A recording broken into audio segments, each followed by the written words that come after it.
કેમ છો? મજામાં? સુવાક્યોની દુનિયામાં, સુવિચારની દુનિયામાં આપનું સ્વાગત છે. મારા મિત્રો એવું કહેવાય છે કે સંબંધો ટકાવવા તે આજના સમયમાં ઘણું મુશ્કેલ બનતું જાય છે. આવી જ કોઈ વાતને સુવિચાર તરીકે કોઈ અજ્ઞાતે ખૂબ સરસ રીતે લખ્યું છે. આજનો જે સુવિચાર છે તેનો વિષય છે સંબંધ, રિલેશનશિપ.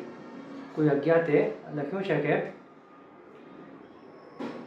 કોઈને ખોટા સમજતા પહેલા પરિસ્થિતિ ચકાસો. શક્ય છે કે તમારા સંબંધ બગડતા અટકી જાય. મારા મિત્રો, વાત ખૂબ જ સીધી છે, ખૂબ જ સરળ છે, એટલે જ મહત્વની છે. અહીંયા જે વાત છે તે સંબંધોની છે, રિલેશનશિપની છે. મારા મિત્રો, આજના સમયમાં થાય છે એવું કે કોઈની પાસે સમય નથી. બધા લોકો દોડ ભાગમાં છે અને આ બધામાં તે ઘણી બધી બાબતોની ચોકસાઈ કરવાનું ભૂલી જાય છે. કોકનું કહેલું, કોકનું સાંભળેલું, કોકનું જોયેલું આપણે માની લઈએ છીએ અને પછી તેની અસર આપણા સંબંધોમાં વર્તાય છે.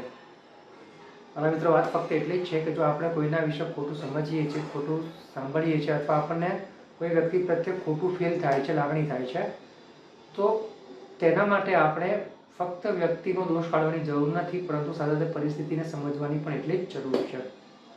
જો આપણે પરિસ્થિતિ સમજવાનો પ્રયાસ કરીશું, તે વ્યક્તિની જગ્યાએ પોતાને બેસાડવાનો પ્રયાસ કરીશું, તો આપણને ચોક્કસ ખબર પડશે કે જે વાંક છે તે વ્યક્તિનો નથી, અત્યારની પરિસ્થિતિનો છે. આ પરિસ્થિતિમાં માણસ આવો જ નિર્ણય કરી શકે અને આપણે આવું જ વિચારી શકીએ. એટલા માટે મારા મિત્રો, જો આપણે ખરેખર ઈચ્છતા હોય કે આપણા સંબંધો સુધરે, સંબંધો ના બગડે, જ્યાં સાચું છે ત્યાં આપણે જરૂર ઊભા રહેવાનું છે, પરંતુ નાની નાની બાબતોમાં જો આપણે સંબંધો બગાડતા બેસીશું તો આપણે જે કરવાનું છે તે કરવાનું ચૂકીને આપણે બીજી બધી બાબતોમાં ધ્યાન આપવું પડી શકે છે. બસ મારા મિત્રો, વાત ફક્ત એટલી જ છે કે આપણે આપણા સંબંધોમાં એટલી કાળજી લેવી જોઈએ.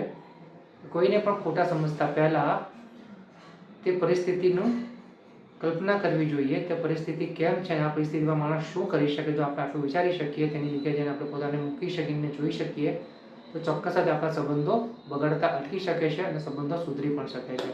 તો બસ મારા મિત્રો, સંબંધો સુધારવા કે બગાડવા તે આપણા હાથમાં છે. બસ આપણે સમજીને આગળ વધીએ તો આપણે આપણા જીવનને વધારે સારું, બહેતર બનાવી શકીએ. Thank you.